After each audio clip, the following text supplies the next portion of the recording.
Yes, and we're live. Hi, good night.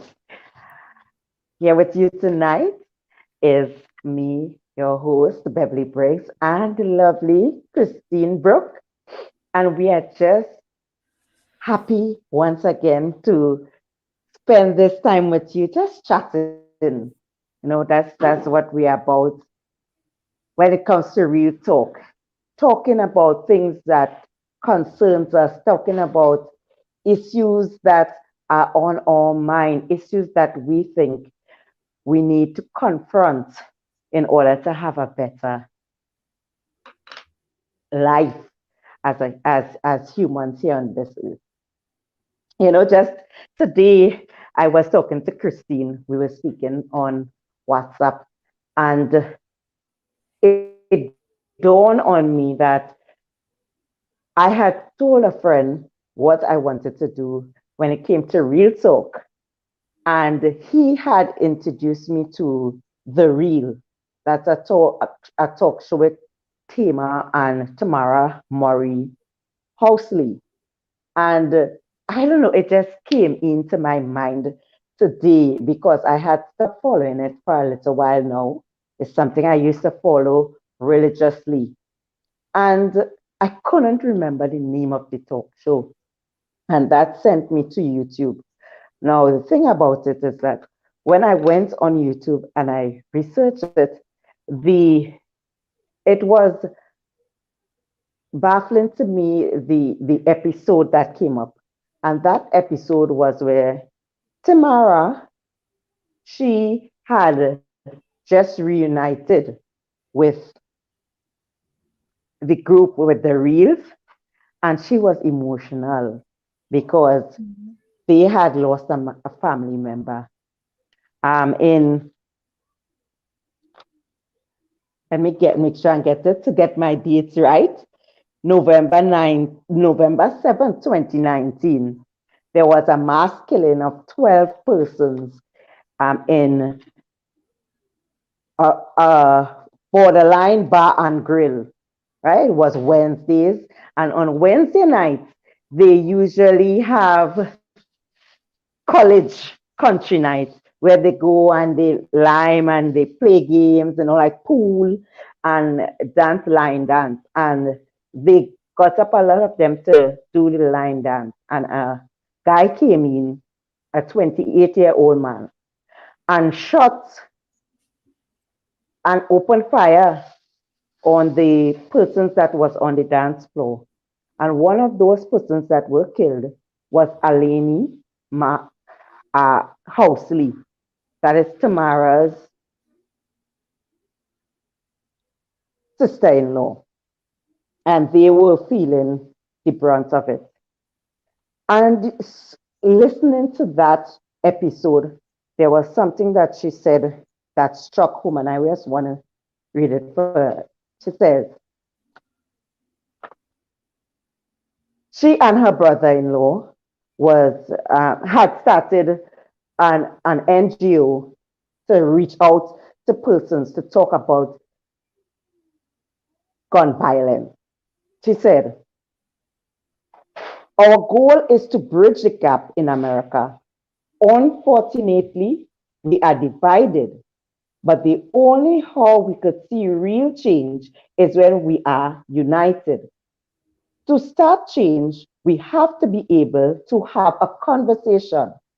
It's sad that we can't get two people in a room with different views to talk to one another instead of pointing fingers and screaming and yelling. We need to sit down and extend a hand instead of pointing at each other.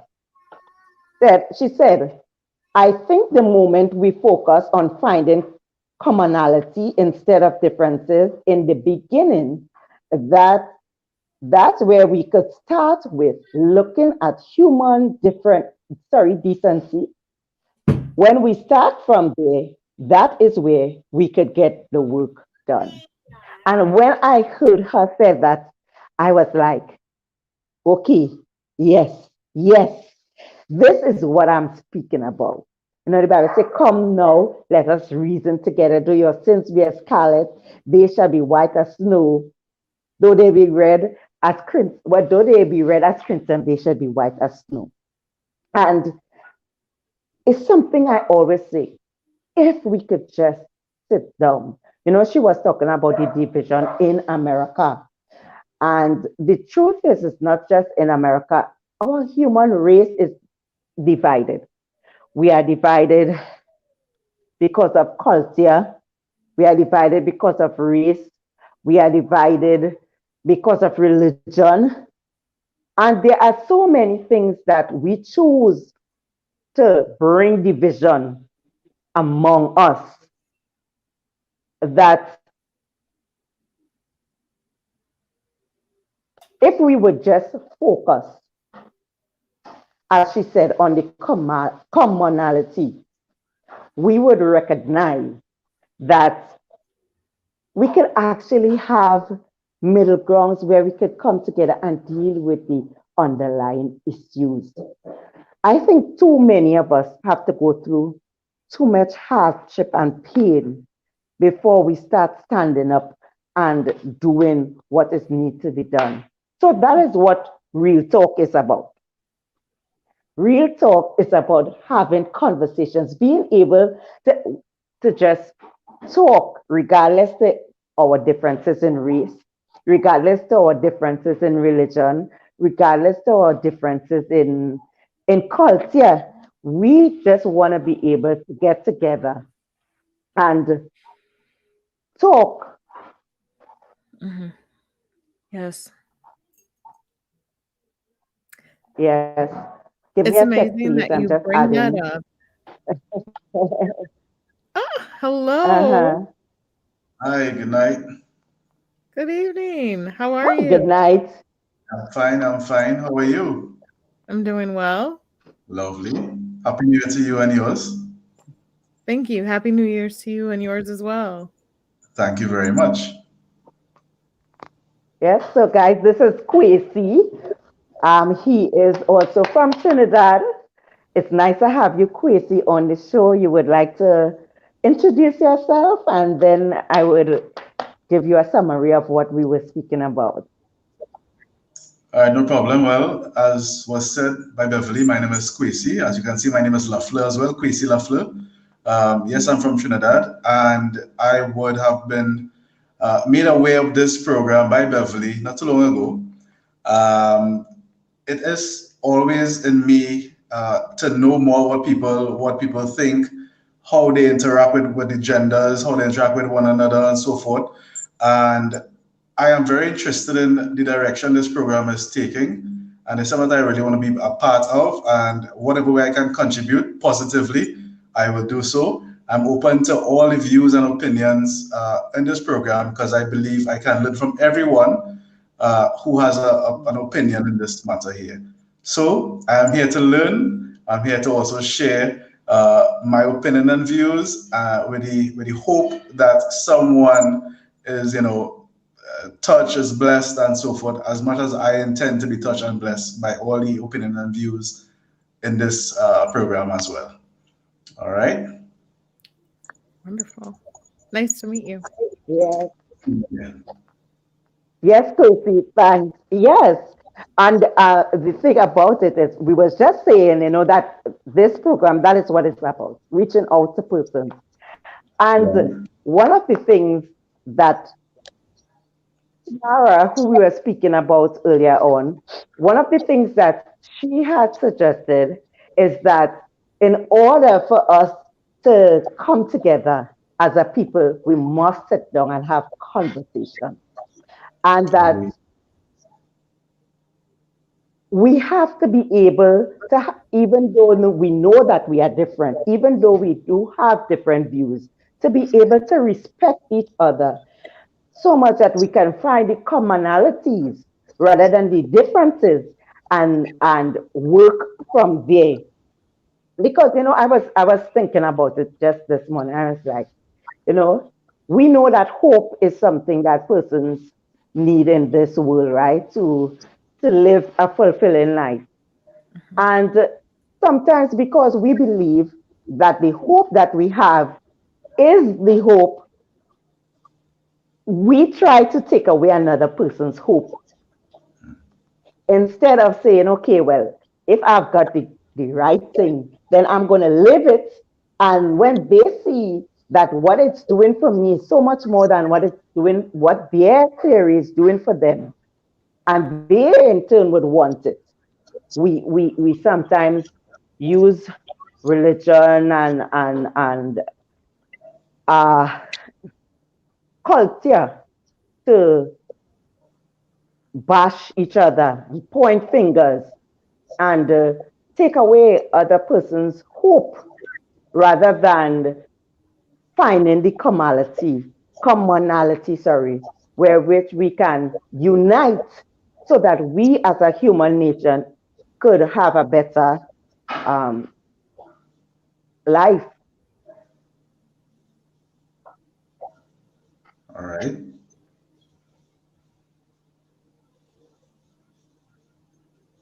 Christine? I'm like, are you going to ask a question? I'm sorry. I agree with you. I agree. No, I was waiting for your comment. It takes me back to the conversation that we got to that was uncomfortable. What was that? Maybe 3 or 4 weeks ago when we were talking about race relations in the US. And I know we were introducing the show and I had questions about how people perceive race relations in the US. And I think that you're right. We need to understand how we are united and that there is a lot of commonality across the board, whether it's the US, other countries, different colors, genders, belief systems.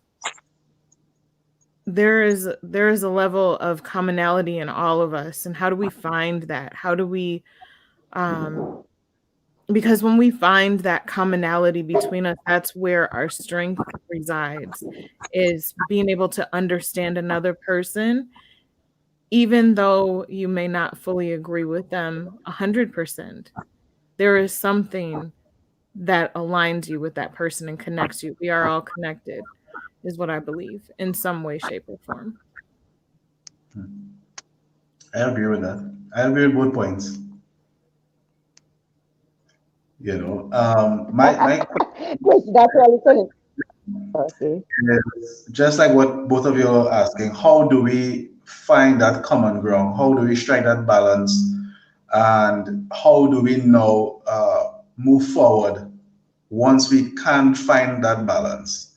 You know, that's my question, because we have a lot of apprehension amongst our people in general. There are a lot of apprehension, and I think where it comes to finding that neutral ground or that balance, because of that apprehension, I believe we've kind of fall from achieving that, cohesion and so forth.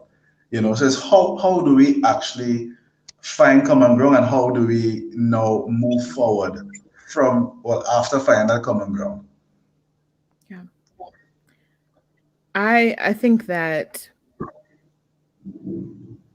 there is a challenge in finding common ground with someone, but there's always a barrier of fear that we come up against when it's something that has hurt us before or something that is unknown to us, right? So we operate in a space of fear and we make decisions out of fear.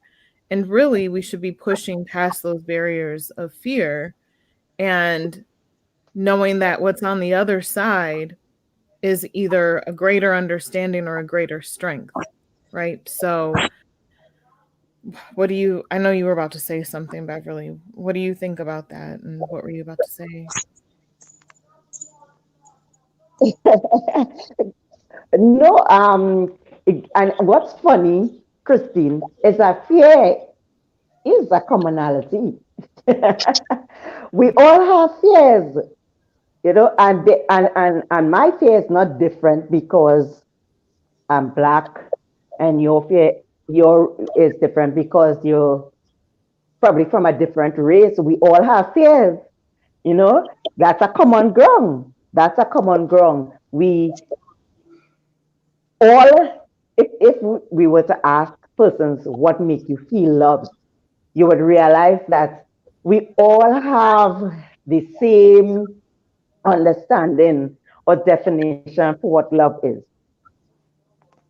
We all hurt the same way, you know. We, for those of us who lose loved ones and stuff like that, we hurt the same way. So if we were to look for commonalities to address things, you know, this is where we would start. Especially, I always say the one thing that we know that Uh-oh.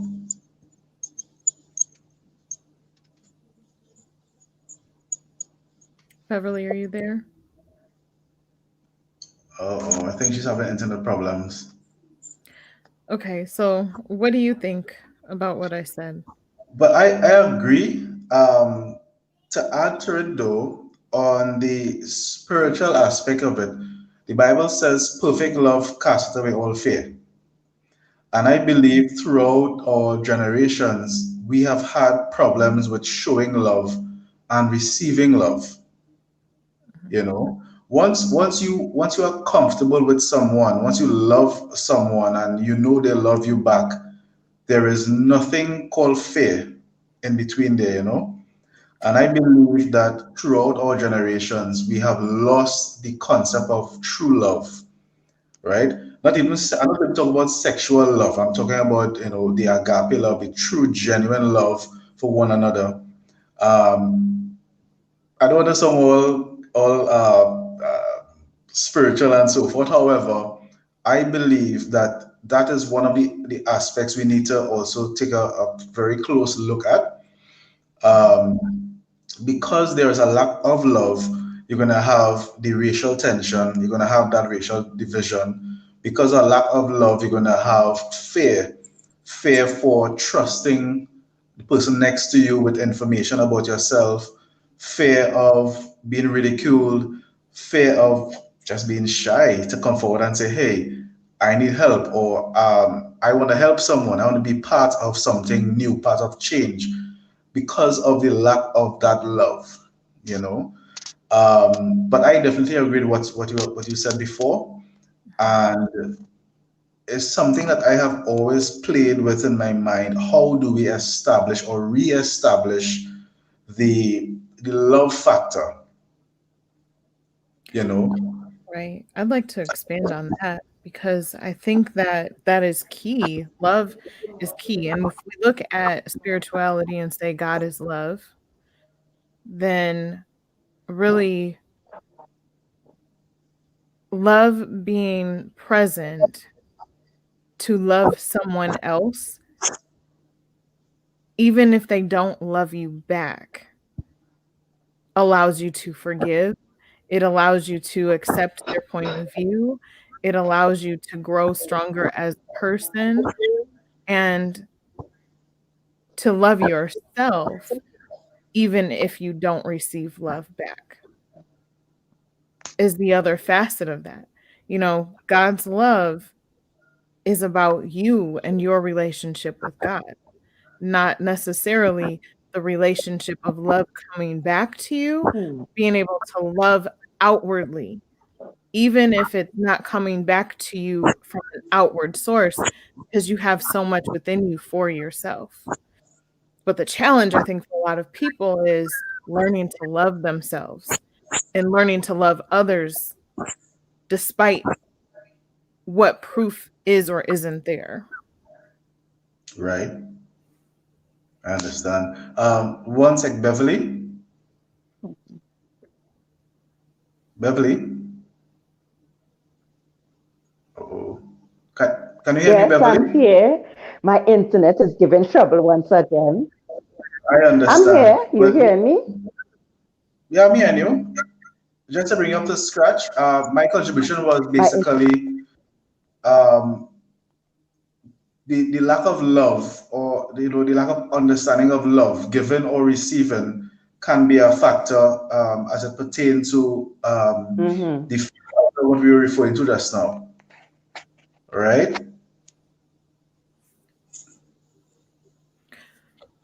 There's Okay. a little bit of a delay, I think. Yeah. Yeah. Can be a factor. Could you repeat that, Beverly? You all have to excuse me. The internet is giving a whole lot of trouble in All right. my region for a little while now. Okay. That's not a problem. But I do hope it's rectified Quincy, you soon. all just go ahead and I will interject when I can. Just go ahead. All right, no problem. Yeah, Kristen. That's how you pronounce your name, right? Kristen? Yes. And do you Okay, want me to great. call you LaFleur or was it Quasi? You can call any which one. Quasi Lafleur, Quasi Lafleur, any which one you choose. Okay. What do you prefer? Anyone. Okay. Thank you. All right, no problem. So yes, I agree with you, and I would definitely say that a lot of us we weren't taught love. All right, Yeah. we weren't taught the understanding or the appreciation of love. Mhm. So self-love became one of the areas where we faltered, and which leads to another point that just came to my mind. This is where generational issues stem, Mhm. right? Because if me being a man, I was never taught how to love myself, how to love any other person, then when I have a family, I will only, share with them what I know, Right. you know. So that's what I'm saying now. We really have to try to embody love in its truest sense, in its most innocent sense. And that being said, I believe would now take us to the platform where we can address the fear factor. We can address racism, we can address sexism, and all these different sort of topics, you know. Right. Um, but it's a bit challenging when folk go through their life and they believe, or we believe, that all that we know is that's it. There's nothing else to learn, and we cut off all understanding.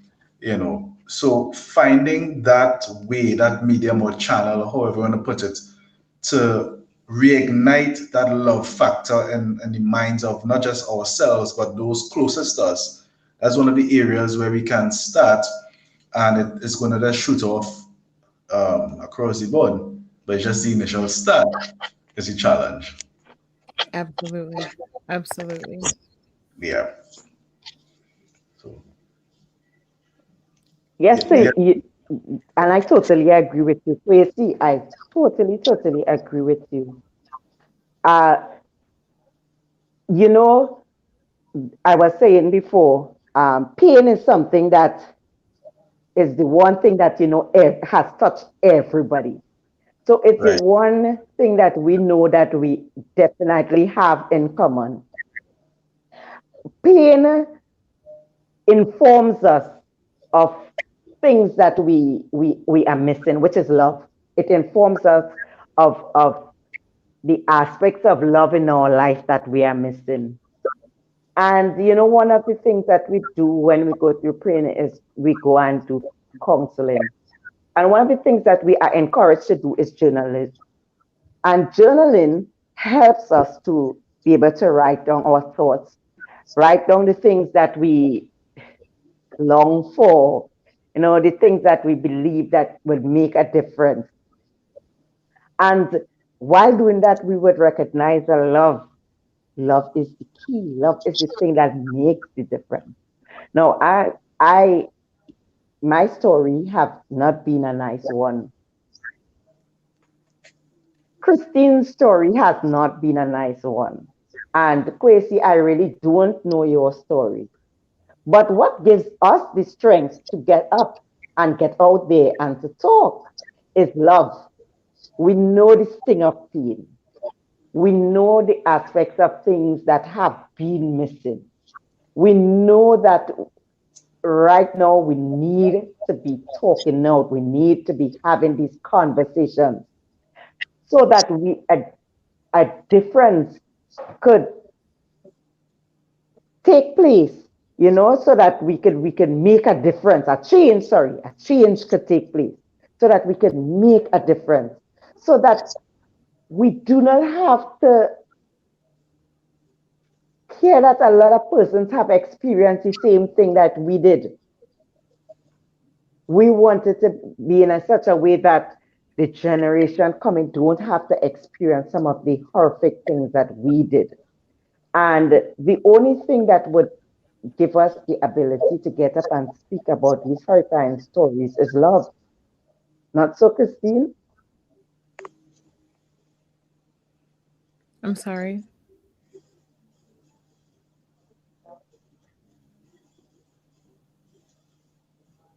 What's wrong? You didn't hear? Repeat with the last thing that you just said. Christine? Kwesi, did No, you hear? I said the only thing that allows for us to Keep going.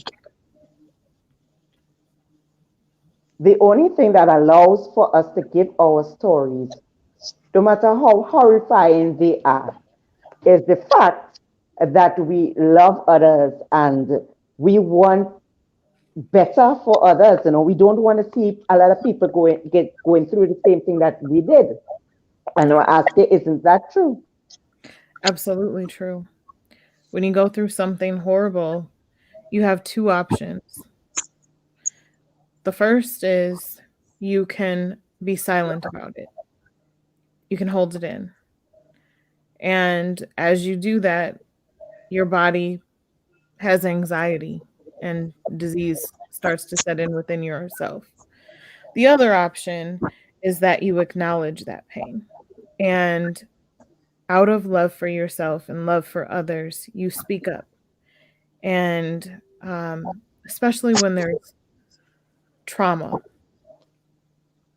that is associated with this pain, speaking up for others and yourself at the same time is one, love for yourself.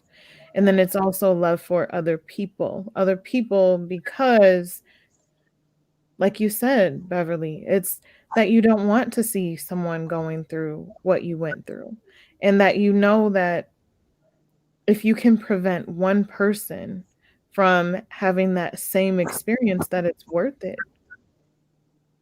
And that love is pushing past what's uncomfortable and what is our sense of normalcy, and deciding that we're going to make an impact, right?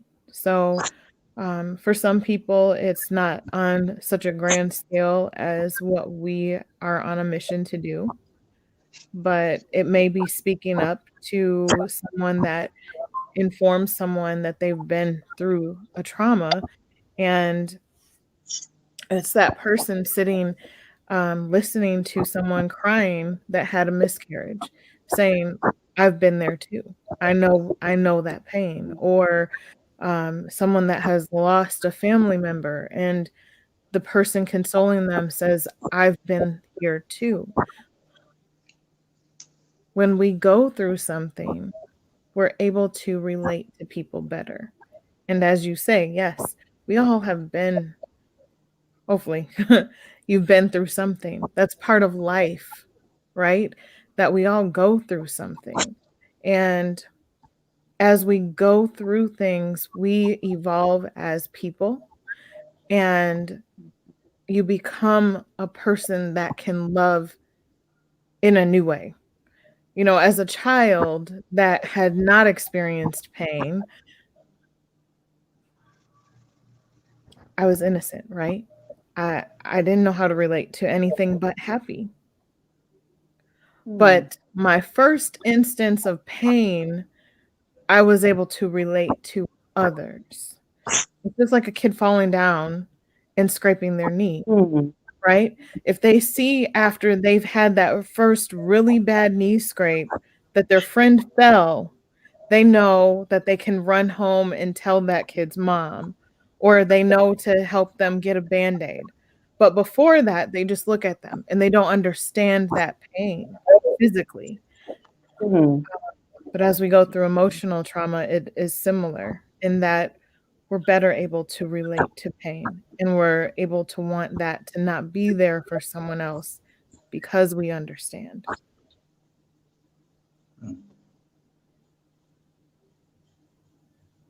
I agree with that.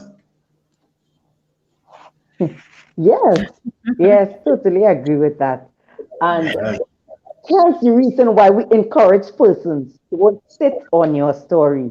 Do not sit on your story. Use your story to help someone. We are not saying, as Christine said, we are not saying get on television, get on radio station, do a program like this. We are just simply saying when you see someone that is hurting, remember your pain. Remember what you have been through and be a comfort to someone, you Let me know? tell you. Uh, Okay. Can Beverly, my me yeah, telling my story about being sexually assaulted was something that I didn't tell anyone publicly for over a decade. And since I've had at least a handful of women say, I've never told anyone, but I'm telling you. And there is a weight that is true. lifted. That's worth it for Yeah. me to be able to be a refuge for someone to know that they're not alone. Because Hmm. when I held it in, I had to tell myself, okay, well, maybe I went through this, and it's in my book. Maybe I went through this because I'm helping some other woman. Or maybe if it wasn't me, it would have been a little girl. And if I had to go through something so that someone else didn't, then I'll bear that burden. But along with me telling my story afterwards, not only was it that initial, maybe I saved someone else, but now I know that on the other side of it, I now can relate to other people with that pain and pull them up Hmm. out of the ditches of trauma and say, you can have joy, you can have peace, you can have Hmm. better. And Hmm. it makes it where it was not for nothing, right? I was able to turn Yeah, what was meant to be a very bad thing into a positive thing. right. And It that's reminds what you we that, encourage sorry, people. Sorry. go ahead, Christine. Oh, I was just saying that's what we encourage people to do. When we say speak up, it's not speak up on a platform, right? Because some people are not ready for that. And a platform, as Les No, Brown says, is not a place for therapy, right? If you no. cannot do it with strength and with dignity, then that's not the place for it. You know, Kwesi, you're not here to listen to me cry about what I've been through. Care Hey, about that. sweetheart. It's okay. She's so cute. But it's not for people to hear me cry. It's for people to see my strength and know that on the flip side of pain, you can have joy. On the flip side of feeling like you were weak, that you can be strong. When you had Hmm. fear, you can have courage. And there is a polar opposite to everything that we go through, right? Hmm. As we go through life, there's time that we are going to be happy, but there is a time that we will be sad. It's in the Bible. There is a time for birth and there's a time for death. So as we go through and we have fear, we're so scared of what's on the other side of fear. But if we believe in what is said in the Bible, we know on the other side of fear is courage, is strength. On the other side of sadness is joy. So we really should not be fearful of the fears that we have. There is commonality, and there is always better on the other side when there's negativity to start with. It's a law of the universe. Yes. That's love. Look at look at the story of Jesus.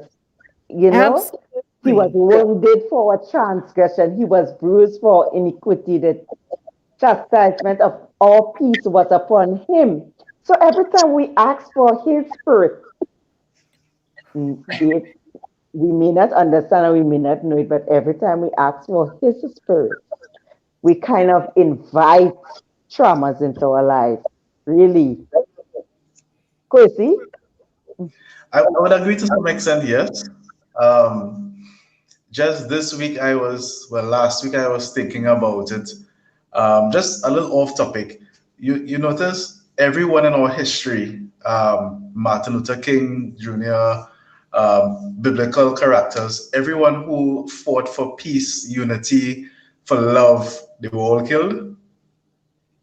I think that's why so many people are fearful today to speak up and to say, you know, oh, I don't stand for that. I am going to fight against that, because we kind of know that on the other side of that, what we're fighting against is for all people, but you're also fighting for time within your life before they try to silence you. Yes. Right? One thing though, Kristen, as pertains to what you said earlier with regard to I didn't come here to see you cry and so forth. As I would have shared with Beverly some time back, I have met a lot of people, more female than male, and oftentimes they share with me all their stories, and I have to wipe off snot and tears and so forth. I don't want to judge, because I do believe that we go through what we go through, not only for ourselves, but for someone else coming after us, or even someone who is elder than us, who probably they're still battling with certain things. And trauma being one of them, where it has been proven that children who go through trauma, certain types of trauma, they only show the results of those things in their later years, adult life, right? And it's something that a lot of us tend to turn a blind eye to. For me in particular, I try to run into it. I have no idea why, but I run into it to assist someone else. I know you guys know my history, but I was not unscathed. I have not come out of the furnace untouched. I have been touched many times before. And one thing that stood out for me, though, Kristen, you mentioned that you were assaulted. I know I had no part in that, but I would say that I'm sorry that you had to endure that. Regardless of if it's to help someone else or not, it's still an act that you should not have gone through. When I was 17 years old, my then girlfriend, she was 5 months pregnant and had an abortion. All right. And she would have given me the aborted fetus. Right. When I went through the it was in a big plastic bag, so to speak. And when I emptied the contents and I saw my little baby girl roll out, that tore me up so badly. And I didn't even want to hear anything about children. However, years after, I had the privilege of meeting someone who was going through crisis because she had to have an abortion and she couldn't deal with it, Mm. you know. And I would have sat with her for about 2 hours because her child's father wasn't around. He would have left and left her alone.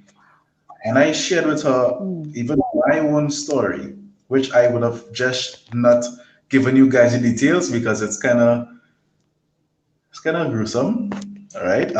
But I would have Mm. spoken to her, and she was all teary-eyed and just broken up and so forth. I prayed with her, and we are very good friends up to today. No, I just give the summary of what I went through because I'm saying that to say this. Sometimes when we go through situations and it leaves us broken, we go through a period of healing. We go through a period of introspection. We go through a blaming period as well too. But on the Mm. outside of that, once we once we graduate from the self pity, from the self woe, and really and truly stand on our own 2 feet. Just like you, Kristen, we can now help somebody else who probably at that moment they are going through that period of, disbelief in themselves, that period of sorrow, self pity. And even though it may feel as though what we are saying isn't taking root in their mind, one thing that I've learned, and I think it was, I can't remember the author who actually said it. Oh, Maya Angelou. She said people may forget what you do to them, but they never forget how you make them feel. Yes. Yes. Showing Mhm. them comfort, a shoulder to cry on, giving a positive word, even though they may be cussing and carrying on and teary eyed and so forth. Showing them love. Yeah. It stays with them. It really stays. Um, Uh huh. I just would like to interject something here on Christine's behalf. Now, if you look at her right now, you'll see that she is teary-eyed. She's a very emotional person. So I want to believe that when she said what she said, she was actually speaking, sorry, about what you actually just spoke about, and that is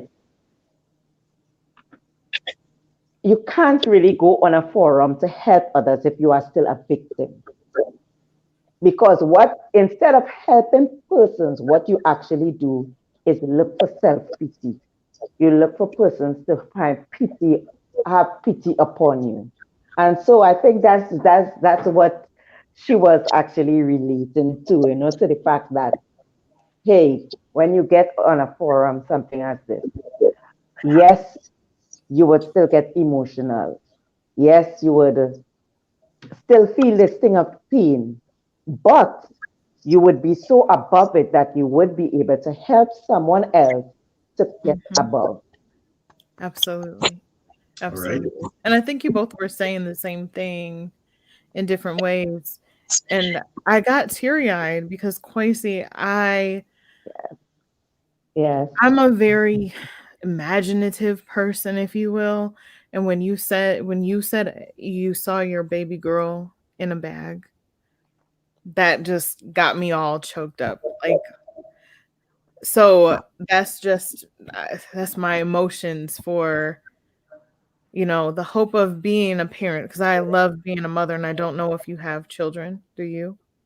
Not as yet.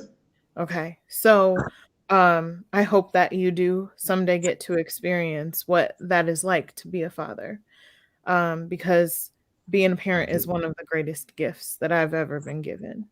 Um, and I lost a child when I was 20 weeks pregnant. No, I'm sorry, back up, 16 weeks pregnant. Um, but I was not able to see the body of my child. I saw the report of the body parts that they took apart, basically. Wow. Um, so when you say that you saw that, like, one, it's like, oh, I understand the hope that comes with that. And I am sorry to hear that that has happened to you. It touched me emotionally. and your strength, and being able to share that is exactly what Beverly is saying, is that, you didn't say that for the pity of what we could have thought, right? It wasn't for us to be able to console you for your healing, but to say that men hurt too in different ways, and you have had your own pain. And to a lot of people, including myself, that is unimaginable. So you are courageous and strong for sharing that. And I just have to say, my condolences, and I'm so sorry that you had to experience something like that. Well, thank you. I do Yes, believe we though are. that We it are. was a learning curve for me, going through that period and time. It's long gone. Right. Mhm. I've dealt with it. I've moved on. Um, so much so that the person who actually had the abortion, she and we're still very good friends. So I would have moved past that. And see, look, and that's love, right? Because you were able to say, I can still be your friend. I can forgive you in some way, shape, or form, that we can maintain a relationship to communicate and have a sense of mutual respect. Yeah. And that forgiveness, if she was 17 as well, would she have, no, well, So she okay, was 35. huh? She was 35. Okay, well, Mm. okay. I'm sorry. That is a Let, whole let me other let me say different this though. conversation. We make decisions in our lives, right? We all make decisions that, looking back, we might not have made. And we make Mhm. decisions sometimes based on what we think other people will think of us. We make decisions based on what we think is easy, or because we think something will be hard. And as we age and mature, sometimes we would have made different decisions. And when someone is able to see that and forgive the imperfections in us, that is love. I agree. Yeah, yeah. And I just want to reiterate the fact that the importance of conversation now. A lot of times individuals are suffering by themselves and thinking that they are alone in their mess. I just discovered, and we will have just discovered something. You are now going to discover it.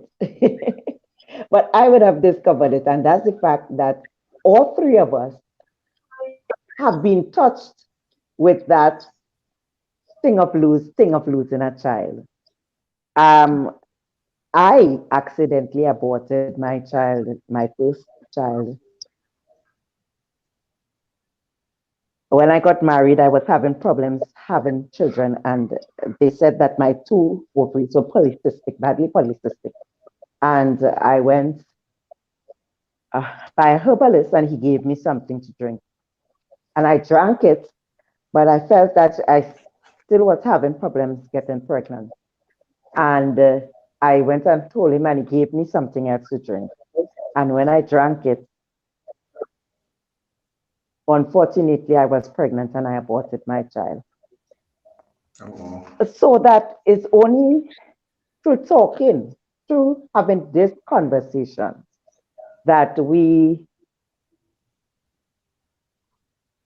realize that we understand this thing of pain of losing a child. Mhm. A child we didn't even get to know, a child we didn't get to speak to hug, a yep. child we didn't get to kiss. And that is why it is so important that we have these conversations with each other so that we will not suffer alone, as Christine just said. So, and Kwesi spoke about before, so that love could continue to go along in this world and we could feel and know that we are valuable, know that we are appreciated, know that our existence here is important, is truly, truly important. Yes.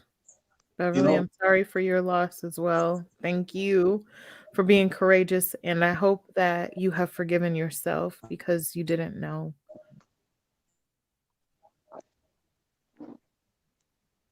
Yes, I have. I really have. To be honest, this is and again, to me, I don't know about you, but I would believe it's the same thing for you. Again, to me, it's resonating in my mind the importance of conversation now. I would have said before in an earlier show that I was the person who didn't give myself chance to feel. So when things like that happen, I move on with my life. I just tell myself, keep pressing, keep pressing, keep pressing. So I have never really felt it. And to be honest, tonight was the first time I felt some sort of emotional connection to what I just told you. Because I never really gave myself the time to put the time to connect emotionally with it. right, So again, and you see the thing about it, these things they say issues buried alive will come back to haunt you. So many of these things come back to haunt us, and they create so much havoc in our lives, and because we did not take the time to address them, sometimes we don't even know where the real issue is and what is really causing the havoc that we're going through. right. Right. You know, Bev, as you touch on that there, something just came to mind. Our minds are built in such a way to compartmentalize trauma. Yeah. So you may fall off a chair or something, and at that moment, your mind just blanks out. So you may faint away due to the pain. So it's Mm, almost a natural response the body undertakes, right? However, sometimes we force our minds to compartmentalize hurt because we are afraid to deal with it. We are afraid to face it head on.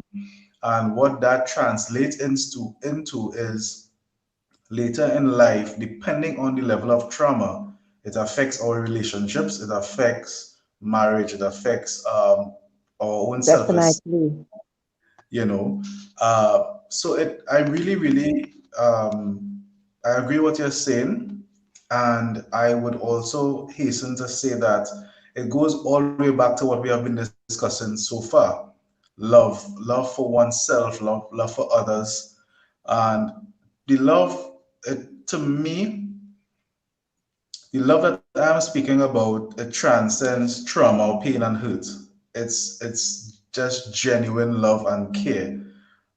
Mm, Because I may not go through what you go through, or even Christian, mm, but because I have that genuine desire to see you happy, to see you move forward, I can now empathize or sympathize with your situation. And there's where genuine love comes in, you Right. know. yes, So, yes. uh, so having that love within yourself is one of the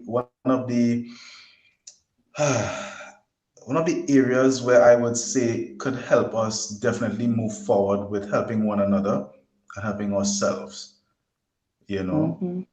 um, for both of you, I am seriously sorry for what you all would have been through. I know I don't know any of you that long, but I know that life has a way of hitting you some serious curveballs. You Hmm. know, Oh, yeah. and and what I would say is, at all costs, be true to yourselves. You know, be true to yourselves. Receive love wherever love is coming from. I mean, they don't need to be sexual. You Right. know, receiving love is something that we are very afraid of. We build walls around ourselves to accept love. Mm. Yeah. Uh, but even the smallest of acts of kindness can help us move forward. At least that's how I see Yes, it. yes, yes. I have found out in my own life that it was easy for me to give and give and give. But when it came around for others to give in me, oh man, I felt like, no, I don't know if I felt like I didn't deserve it, but I felt like you could give it to somebody else. There's somebody else that is more deserving, somebody else Mm. that, somebody's life that could be touched other than mine. And even with that, I got to recognize that it's not love either. It's not love because once again, if we go back to the principle, we love God and then we love others as we love ourselves. So whatever we want for others should be something that we want for ourselves, you know? Mhm. Absolutely. Yes, Absolutely.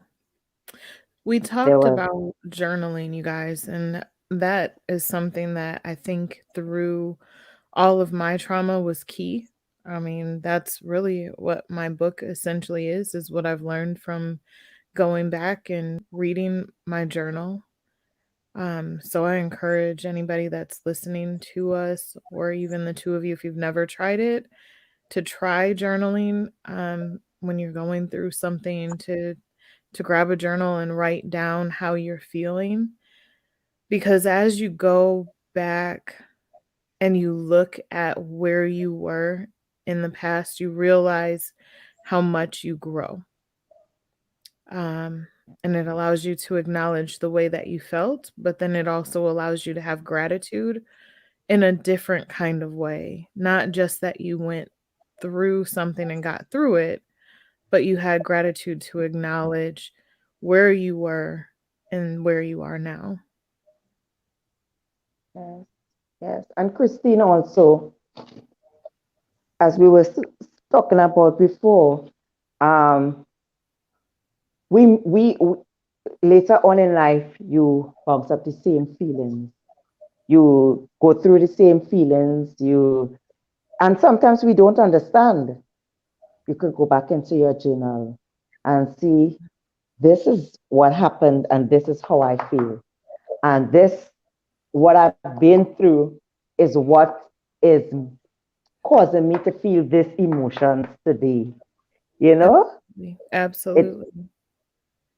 Those feelings, when you read your journal, um, after going through something like something that's really bothering you and you really are working through it, you might be wearing a mask to go to work and to function as a parent, or so your parents don't know that you're going through something. If you journal that, when you go back and read it after you've done the work and you've done what you can to kind of get yourself to heal and to be on that other polar opposite, when you go back and you look at it, it takes you right back to that emotion. And you can feel the emotion though from, it's kind of like as if you're above the world, right? You're looking at the emotion from a different perspective. You feel it, but you know that that's not an emotion from now, it's an emotion from the past. And Mhm. um, for me, it was a way for me to just have some more growth, right? Because when I first journaled, it was journaling to get my feelings out. Okay, I'm angry right now, and yeah, I'm feeling rage, and I'm upset, or I'm feeling abandoned, and I'm feeling rejected. And now I can go back and I can look at it and I can say, okay, I felt all of those things. But maybe that's why my last relationship didn't work out, because I had a wall up then. I had a wall up and I still have the wall up that I need to work on because I felt abandoned. And I'm able to view that now and say, okay, it's me. It's not them. It's me being protective of me. It might be a good thing, but it might be a bad thing, but I can reassess. So I use journaling to kind of get me through things, but I also would caution someone that if they don't feel safe and secure with journaling, because say it's a domestic violence relationship, maybe that's not a good situation to keep a journal, right? So safety wise, I felt safe enough to be able to journal about what I had gone through without it being read. But as a child, I did have a journal, and I wrote about how much I didn't like my stepfather. And now I realize, okay, as a child, maybe that wasn't the best thing because he read it and I got in trouble for it. Right. So just cautionary tale for people that if you don't feel like if someone reading it that it would be safe, or you don't have a safe place to put it where your feelings that you want to keep private are private, then maybe counseling without a journal or a counselor that will keep your journal is a better option than journaling at home. Just wanted to put that out there. Okay. But make sure and get help. Make Yes. sure and get, even if you have to speak to someone Yes. who is not even a counselor, but someone who have been through, someone who understands. Absolutely. Do not just sit in your No. situation. Get help. Get But some help. Beverly, I keep saying it today. Yeah. I want to say when you say get help, I remember going through my assault, and for me, it was not my choice to get help. It was me promising to my then boyfriend and a friend of mine that I would get help if they found it. If they found it for me, then I would go. Because it took me probably a week or two after everything to even not really come clean, but just to tell somebody and to acknowledge what I had gone through. Right. And so I didn't want to go to counseling. I was like, I don't have to ever talk about this again. So if you have a loved one that has gone through something, encourage them, make them promise that if you find it, they will go. Because sometimes people won't go on their own. They won't find the resource. But if you have someone that you trust and confide in, yes, do that. But for the people that you see, if you're a loved one and you see they're not doing the work to heal, help them. Keep going. Yes. The one thing that the conversation that brought Kwesi and I together was one of abuse. We were speaking about abuse. And he was speaking on behalf of the men, and I was speaking on behalf of the women. We were having a nice little conversation. But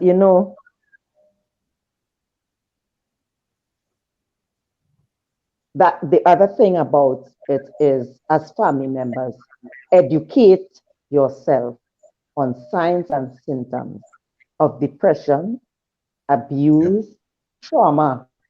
It is important because especially little children, many of them, they don't talk. They will not come out and tell you for many different reasons. One, sometimes the persons who cause the trauma is someone that is close to them, and they don't want them to get in trouble. Two, sometimes they think they are the reason for what happened, and they feel that they will get in trouble, so they don't come and say anything. And there are many other reasons. Yeah. But sometimes it is up to us. Words to say or explain as a child. That also.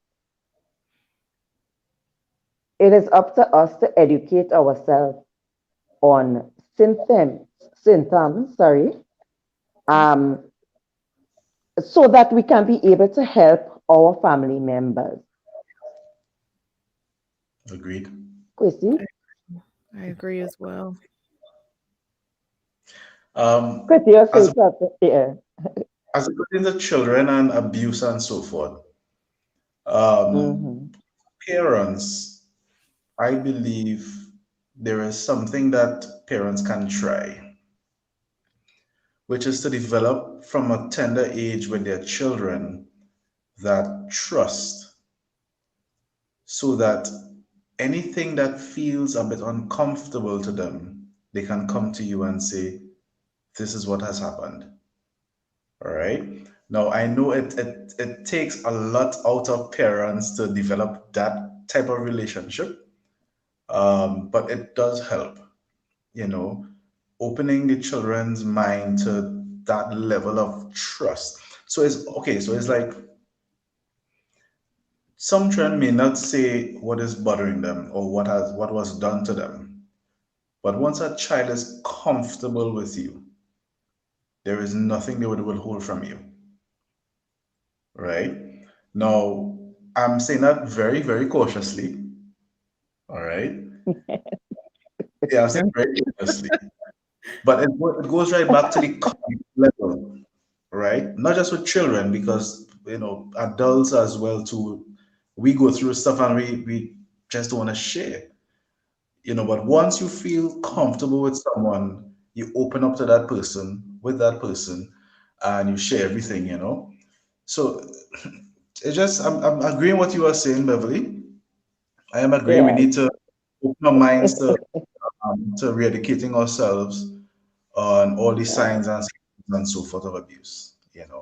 And I Yes. just Yes. further in, we can build on that trust uh, within our Mm-hmm. families, our closest circles, not just family, friends as well. We can be that one person who our friends say, hey, I can go on, I can talk with Kristen, and I know it's going to be confidential, and she Mm-hmm. can give me, make very good suggestions to me, and even you, Beverly. So that's why I'm saying we have to have that Mm-hmm. trust line open, that communication line open as well. You know, Yes, Chrissy. And trust me, that is very, very important yeah. for us to have that kind of dialogue and that kind of friendship with our children. Yes. However, it is still not necessary reason why a child will come and speak to their parents. And I'll tell you why. As a child growing up, my mother and we talk about anything. My mother believed that she had made it in such a way that whatever we go through, we would come and talk to her about it. Yes, I went through abuse and that's sexual abuse for 13 years without my mother and I ever speaking about it, without my mother knowing what was taking place. And what I recognize with my children now, I am the one that has to initiate the conversation. Ever so often, I take them and I put them to sit down and I start talking, listen, this is right touch. Remember, we spoke about this, right touch, bad touch. Uh, let them understand the kind of effects that abuse had on me and how much it affected my life, and ask them questions, is there anybody who in your space that is telling you inappropriate things, touching you inappropriately? Because the truth is, children really do not come out and speak so. So an adult, most of the time, have to ask a question about it or bring up the conversation, because even in school, a child will be in school and the child would be lashing out or withdrawn, showing different signs and symptoms, but they would rarely ever speak to a teacher unless the teacher comes and say, hey, what's really taking place? I find that you are different. I find something is going on, something is not right. And so it is important, it is really, really important, as Kwesi say, to have a relationship with our children that they will actually have the conversation with us. If we go to them and say, listen, talk to me, what's going on? Mhm. Right. Yeah, I agree with that. I agree that yes, the relationship needs to be there, but I agree with Beverly also that it's not just because the relationship is good, it may not come right away. For me as an adult, I was not comfortable telling my family. I decided that I was going to wait until I felt that I could tell them without crying, and that took a year for me. And I told all of my family all at one time. So I gathered them all together. I made phone calls and said, "Hey, we're all meeting at Granny's house on this day. I have something that I need to talk to you guys about. I'm not talking about it right now. I'll see you there." And they all showed up, and I told them all at one time. So as an adult, I didn't even have the strength to tell my mother, even though I had moved back and I was living in her home. Now, if Mm. my mother would have asked me, um, what happened? Did something happen to you? Um, was it this? Was it that? Then I would have said yes, no, whatever. But we didn't have that conversation. She knew it was something because my boyfriend at the time called her and said, "I'm flying your daughter back home and she needs somewhere to stay. She's not going to be in Arizona anymore." Um, and she just said, "Okay, whatever she needs, okay." Um, but if she would have asked, well, hey, you came home unexpectedly, you know, did something happen to you? Were you hurt? Then I would have told her right away. But it was kind of that unspoken something happened and she'll tell me when she's ready. And a lot of parents do that. So like Beverly said, I think that recognizing signs and symptoms is very important when it comes to trying to help someone. As a friend or a family member, we have to recognize this person is withdrawn and they used to be so outgoing when the family got together, or Mm. this person um, is now out and about all the time and they used to be a homebody and now there's so many men or women that are coming in and out of their life that's not like them. Well, that's a Right.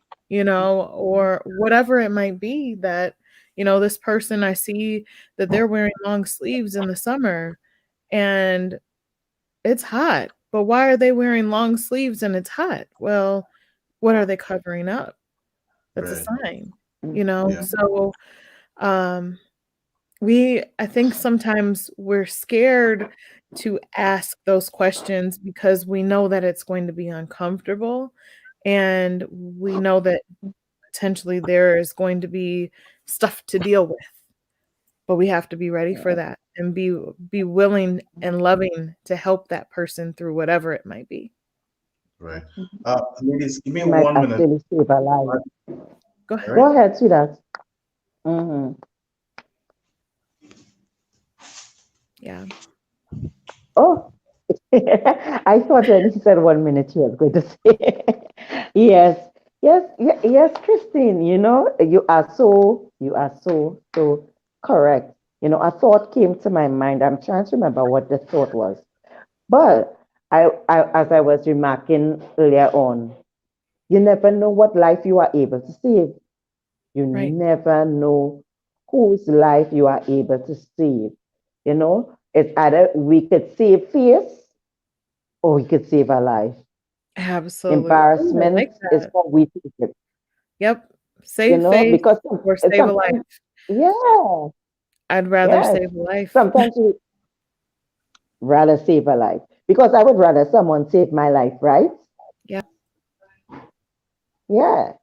So I wish my neighbors would we have are, known something was going on with me when I was going through my assault. I mean, it was on a daily basis that Yeah. things were happening and, pounding on the Mhm. door and not leaving. And, it's like nobody saw those signs. It's not that nobody saw or heard, it's that nobody did anything. Mhm. Wow. Yes. Yes. I have a brother who lives not too far from us. He has a neighbor. Neighbor told him, he said, person say I'm macacious. Yes, I'm macacious. How can I tell you something wrong if I'm not macro in your business? And sometimes we what they call macro just to talk about somebody. What about paying attention just to save somebody rather than to pull somebody down? You know? Right. It, Excuse Beverly. yeah. I'm very sorry, but I have someone at my front door in need of some assistance. So I will Okay. definitely have to leave right now. Well, All go right. save a Uh, life. Yes. Yes. We I we am are we are closing off now also because it's past the hour. So we are okay. closing off course. So we are really really grateful for your presence. We are thankful for your presence Thank And I you. and thank you to save for your having me on life. the program as well. Yes, we will have you again as long as you would like to be here. Yes. That's not a problem. That's not a problem. Yes, Beverly, thank you for the yes, invitation. I enjoyed the night. I uh, would be strong, be courageous, and you continue mhm, praying and so forth. Kristen, I know it's yeah. my first time meeting you, so it's a virtual shake hand. All right. Wrong hand. I will also thank you for sharing your story with me as well. All right. It means a lot to me because of the fact that I know you don't know me at all. All right. Um, but it does show character. It shows maturity. It shows someone who is aware of what you need and what you like, what you want to happen, not just within your own life, but the life of others. All right. So you continue being strong and continue plowing through. Keep your head up. Always keep your face in the sunshine. All right. Thank you. Quincy, it was a pleasure to meet you this evening, and you speak knowledge and wisdom, and you're a strong man. I look forward to you becoming a father and showing off Yes, those kids one day. I look forward to that as well. All right. Have a good evening. Yeah. So likewise. yeah. Bye, guys. Good evening. All right. We enjoyed your company. Thank you. Same Yes, here. Christine. Like, Yes, Christine, we are over the hour. So, what is your last word for those who are listening? Last words. All right. Um, like Quasi said, um, I feel like we all had very powerful points tonight, and this was a very heartfelt conversation. What I would like to tell people is that God loves you and nothing just happens. There's a beautiful sermon by T.D. Jakes that talks about nothing just happens. So everything is used for the good of God and the good of our lives. And it's hard sometimes to see that when we're in the midst of something difficult. Hmm. Look out for resources, reach out to resources, be open to being vulnerable, because on the other side of fear, on the other side of sadness, on the other side of struggle is so much better. And just because you are going through something, just because you are going through hell, does not mean to stop and wait in it. You need to keep going. There is good on the other side. There is better always waiting on the other side of something that is difficult. And with Yes. that, I'd like to say also that I always do this until it comes out. I have a book that will be released in February of 2021 called I Choose Joy, an Overcomer's Guide Through a Secret Journey. And it is a journal about everything that I had gone through and what I learned through my journey of sexual assault and trauma. You can find me at kristenbrook.com or email me at thecore@kristenbrook.com, THECOEUR@kristenbrook.com. Thank you, Thank you, Kristen. Beverly, for having me again on the show. It is always awesome to have you here, Christine. And regardless to what we have discussed, you will always be the co-host. There's nobody's taking that spot. It is right there, open always. So when you have other things to do, yes, we will be missing the co-host. But whenever you are here, you are the co-host. Thank I want to say our future belongs to us. We are the ones that has to create what we want. We are the ones that has to create change. And it begins with conversation. It begins with conversation. Just a conversation between mother and daughter, father and son, siblings, really relatives, friends, a stranger. Just a conversation, not even just a conversation. A conversation can bring so much to light. You could find that there were things and answers in you that you did not even know exist until you start having conversation.